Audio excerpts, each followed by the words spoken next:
এটি হলো বিখ্যাত পটাটো চিপস রক, যেটি ক্যালিফোর্নিয়ার কাছে পৌয়ে এবং রামনোর মধ্যে সান দিয়েগো কাউন্টির একটি অসংগঠিত অংশে মাউন্ট উডসনের চূড়ায় ২৭০০ থেকে ২৮০০ ফুট উচ্চতায় অবস্থিত।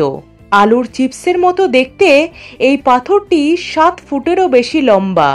এটিকে দেখে মনে হয় যেন যে কোনো মুহূর্তে পাথরটি পড়ে যাবে। রকটি পর্বতের চূড়ার ১০০ ফুট নিচে প্রাকৃতিকভাবে বসে গেছে। রকটিতে পৌঁছানোর সবচেয়ে জনপ্রিয় রাস্তা হল লেক পৌয়ে ট্রেলহেড থেকে পশ্চিমে ৬.৬ মাইল রাউন্ড ট্রিপ হাইক করে পৌঁছানো।